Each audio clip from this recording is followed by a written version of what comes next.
What was so like how like putting yourself in the shoes of someone who's thinking of doing that? What's your biggest advice, or what did you learn about the process of going out and getting that like first consulting customer? Yeah, that is the key. That Yeah, question. Everyone who I've talked to, like old colleagues who are thinking about doing it, they always start with that question. They're like, "How did you find customers? Like, how did you yeah, first get that client?" Because that's the game. And for me, I just made it known for a while amongst people I was working with, but in a lot of like my personal network friends, hey, I really want to do this. I'm going to start it. Was just really crisp and clear about this is exactly what I'm doing. I'm going to be providing RevOps services in HubSpot. This is what that means. And specifically, the types of clients I work with are this. I think that helps when you just put that out there enough and it's in people's brains, things tend to come around. And for me, that was the moment like one of my good friends that I went to school with referred me to somebody who was in need of some HubSpot help. And that hmm ended up being also an incredibly fortunate and lucky moment because that company was more than just a single business. They were more of like a portfolio company that worked with other companies that also needed help with HubSpot. So that was really it to just say, okay, I think I have enough to fill my time bank here and let's hmm go for it. And not everyone is that was lucky. I reflect back on that and be like, wow, that was like an incredibly fortunate introduction. At the same time, everyone has a network. Everyone has friends and family. Like you really just need to put yourself out there too. I think yeah, people when they're building are scared, reserved. They're like doing it in private. They don't want to tell people about their dreams because what if they don't execute and realize them or they fail or something? oh, But if it's like the you're really worst. passionate Yeah, about taking some sort of next step and you know what you want that next step to be, I think you got to start like just being like, yeah, I'm going to do this. I'm going to do this and tell yeah. people and yeah, and ask for favors. Do you know anyone who might benefit from HubSpot services from myself? Ask for the And business. Yeah. yeah, absolutely. Yeah, people got to realize not everyone can go out and afford like a massive agency. That's the thing. There is this like huge untapped pool of folks who need help with HubSpot, but don't have established partner agency budget and just need a guy or just need a gal or just need a whoever to come in and help them with some stuff.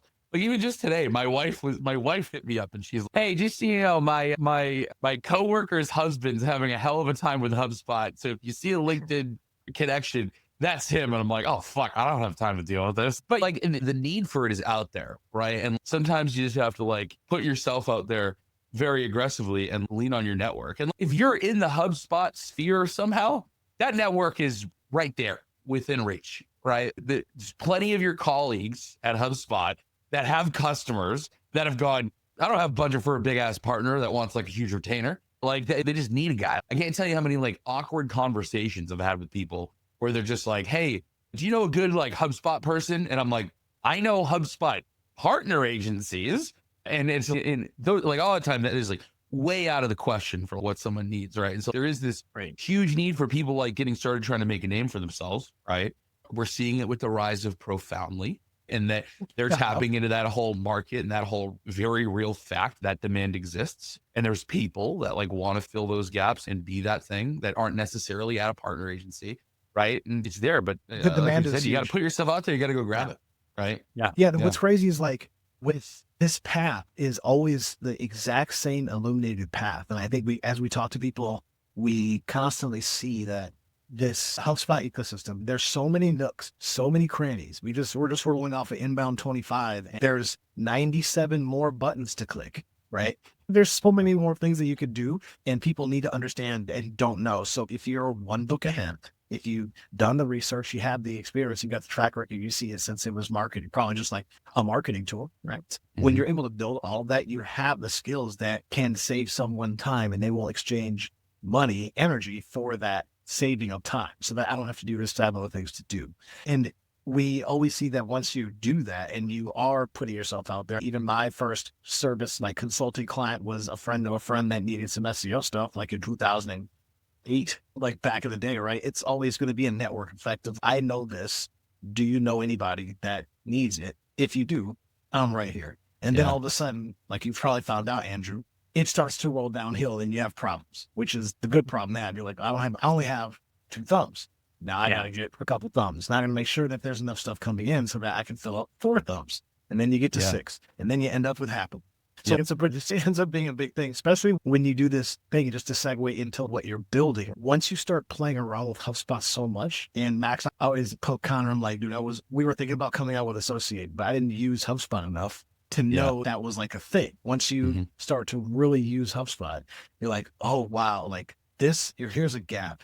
I have to build something. I'm going to productize this service because it's the same thing that everyone needs. I'd like to click a button or even click no buttons, and then they have my things. Yeah.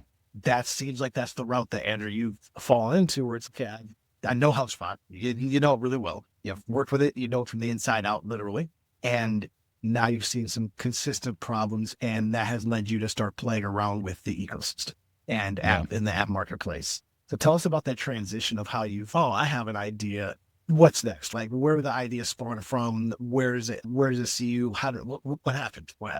Yeah, I was questioning whether you can start an effective app business on HubSpot without having first some chops in the services side and like actually build, like, how would you know the customer well enough that you'd be like shooting in the dark, probably missing so wide in some areas? I feel like you have to really have the services part too. And what you're describing is how people that aren't in HubSpot build an integration. They're like, oh yeah, contact. Dude, Dax, he's right. You look at Event Happily, it's literally what he just said, right? You guys tried to do inbound at Hey 8 or whatever a while ago, right? To deliver the service, to deliver the web experience from inbound. And you're like, man, this sucks. This is really hard. Didn't know it was this bad. And that's where Event Happily 1.0 came from. And then everything we've been doing since then, like after I came on and wrapped my head around what it was, it's all informed by my trauma as an implementation specialist. And I wouldn't have these like wildly, like you and Connor and Ryan wonder why I'm like steadfast on like why we need these specific features, and I become such a pain in the ass about it. It's only because I onboarded like 400 some odd customers and heard them complain about it 1,000 times, and I know it's real, right? But if I didn't have that experience in services, knowing what the real pains are, I'd have no idea what this thing needs. You know what I mean? Nor would have understood the vision of it when it first came out. And so, Andrew, I think you're completely right there. That's fact. Yeah. And then you touched on something I just feel like I have to go back to when we're talking about that transition to start like a services business and starting that side of things, which I do think has to come before you're ready to build an effective app for the marketplace. But you were talking about all the different knobs and bells and whistles, Dax. And I think that's like another common trap or mistake people might make if they're trying to go out and venture on their own and start something with HubSpot, is starting like way too broad and way too generic. And Max, you were speaking to almost like size of company, like they don't have enough budget to afford an agency. That's probably like a little bit of a smaller company where you might be more of a freelancer consultant and better fit their budget. But there's like, why not go for a niche that like excites you? It's like, you want to be the person who is the best in the world at optimizing the use of sequences, whether it's sales copy and like writing killer like sales hooks to get people to respond, or just knowing that part of the tool so deeply, better than anyone else.